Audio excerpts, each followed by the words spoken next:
Friends, आज हम बात करेंगे एलआईसी के बारे में। और जैसा कि हम लोग देख पाए दोस्तों, एलआईसी ने आज के दिन अपना एक नया लो बना दिया है, दैट मींस 650 रुपए का। तो आज इस वीडियो के माध्यम से हम लोग जानेंगे दोस्तों कि ये जो एलआईसी में लगातार हमें गिरावट होते हुए दिखाई दे रही है, हमें क्या ये गिरावट देखकर घबराना चाहिए या फिर हमें एलआईसी में बने रहना चाहिए। आने वाले समय में एलआईसी किस लेवल तक हमें जाता हुआ दिखाई दे सकता है। अभी जिस लेवल पे एलआईसी ट्रेड कर रहा है, इस लेवल से और भी क्या एलआईसी में हमें गिरावट होते हुए दिखाई दे सकती है। क्या एलआईसी हमें 450-500 रुपए के लेवल तक जाता हुआ दिखाई दे सकता है या नहीं। तो इन सारी चीजों को हम लोग डिस्कस करेंगे इस वीडियो के माध्यम से। और साथ ही साथ दोस्तों, जेपी मॉर्गन की तरफ से एक बहुत ही चौंकाने वाली बयान सामने निकल कर आई है। तो वो क्या बयान है और किस तरह से उस बयान से आने वाले समय में एलआईसी से हमें बेनिफिट मिलता हुआ दिखाई दे सकता है, तो इन सारी चीजों को हम लोग डिस्कस करेंगे इस वीडियो के माध्यम से। तो मेक श्योर दोस्तों, वीडियो को स्किप ना कर पूरा देखो, ताकि आप चीजों को सही से समझ पाओ और अपनी खुद की इन्वेस्टमेंट डिसीजन ले पाओ। लेकिन दोस्तों, मेरी आपसे एक ही रिक्वेस्ट रहेगी कि चैनल को सब्सक्राइब और वीडियो को जरूर से लाइक कर देना, ताकि आपको इस तरह की अपडेट्स रेगुलर बेसिस पर मिलती रहे। तो चलिए फ्रेंड्स, वीडियो को स्टार्ट करते हैं। तो सबसे पहले दोस्तों, इस आर्टिकल को देख लो।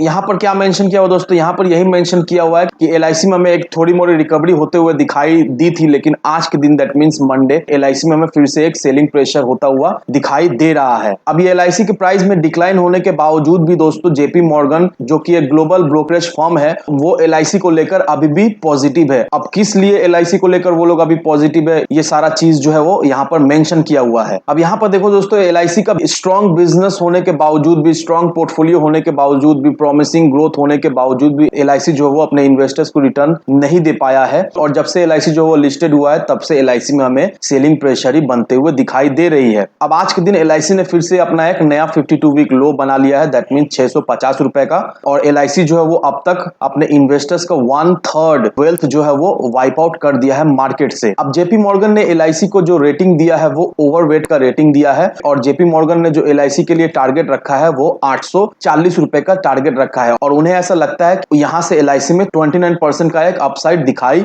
दे सकता है। अब दोस्तों, एक बात को तो आपको ध्यान रखना है कि ये जो ब्रोकरेज फर्म ने ये जो टारगेट रखा है 840 रुपए का, ये मत समझना कि ये जो टारगेट है आज के लिए है, कल के लिए है, या फिर एक महीने में ये टारगेट जो है वो अचीव होने वाला नहीं। ऐसा बिल्कुल ही नहीं दोस्तों। ये जो ब्रोकरेज फर्म जो टारगेट देते हैं वो 1 साल के टाइम पीरियड का जो है वो टारगेट देते हैं। तो एज पर जेपी मॉर्गन, जो एलआईसी का 1 साल का अंदर का जो टारगेट निकल कर आ रहा है वो 840 रुपए का निकल कर आ रहा है, ये आपको ध्यान रखना है। अब जब से एलआईसी का आईपीओ लिस्टेड हुआ है, तब से अब तक एलआईसी का जो प्राइस है वो 32% तक हमें करेक्ट होता हुआ दिखाई दे रहा है। और मेजॉरिटी ऑफ द करेक्शन जो है वो ऑलमोस्ट हो चुका है। अब ऐसा नहीं है कि इसके नीचे और भी स्टॉक हमें जाता हुआ दिखाई दे। मे बी आने वाले कुछ ट्रेडिंग सेशन में और भी हमें थोड़ी मोड़ी करेक्शन होता हुआ दिखाई दे सकता है, लेकिन इसका मतलब ये नहीं है कि ये स्टॉक हमें 450 रुपए के लेवल तक जाता हुआ दिखाई दे। और अब आपको एक बात का और ध्यान रखना है कि फ्यूचर में एलआईसी को लेकर हमें चिंता हो सकती है, क्योंकि एलआईसी के साथ एक रिस्क भी है।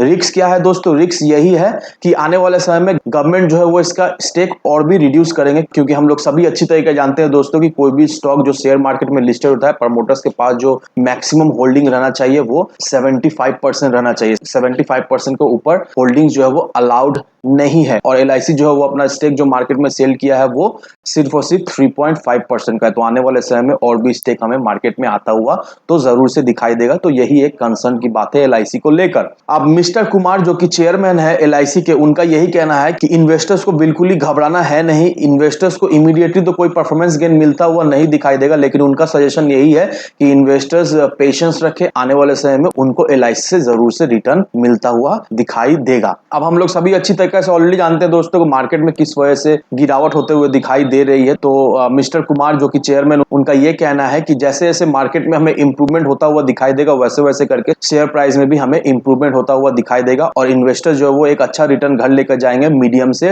लॉन्ग टर्म के नजरिए से। और मिस्टर कुमार ने ये जो कहा है ये तो बिल्कुल ही फैक्ट है दोस्तों, क्योंकि हम लोग सभी अच्छी तरीके जानते हैं दोस्तों कि पूरा ग्लोबल मार्केट का जो अभी बैंड बजा पड़ा हुआ है, और हमारे मार्केट में भी अभी सेम कंडीशन चल रहा है। मार्केट बिल्कुल ही स्टेबल नहीं है। मार्केट में काफी ज्यादा हमें सेलिंग प्रेशर होते हुए दिखाई दे रही है। तो इस सेलिंग प्रेशर की वजह से भी हम ये कह सकते हैं कि एलआईसी में हमें कोई भी कुछ खास तेजी बनते हुए नहीं दिखाई दे रही है। फर्स्ट ऑफ ऑल, एलआईसी को तो लेकर मार्केट में काफी ज्यादा ही नेगेटिविटी है जब से इसका जो आईपीओ है वो आया है। और आग में जो घी का काम कर रहा है वो है मार्केट। मार्केट भी स्टेबल नहीं है। मार्केट में भी अच्छा खासा प्रॉफिट बुकिंग होता हुआ हमें दिखाई दे रहा है, और इस वजह से एलआईसी में कोई भी हमें स्टेबिलिटी आता हुआ नहीं दिखाई दे रहा है। तो अगर आप सोच रहे हो दोस्तों LIC में इन्वेस्ट करने का, तो नो डाउट दोस्तों आप चाहो तो LIC में इन्वेस्ट करके रख सकते हो, क्योंकि LIC खराब स्टॉक है नहीं। क्योंकि दोस्तों अगर आप LIC के पीयर कंपैरिजन को देखोगे दोस्तों, जैसे कि HDFC life insurance, SBI life insurance, ICICI Prudential life insurance, तो ये जो सारे जो स्टॉक है दोस्तों करीब करीब अपने 52 वीक लो के करीब ये ट्रेड कर रहा है। आप चाहो तो खुद से जाकर देख लो दोस्तों,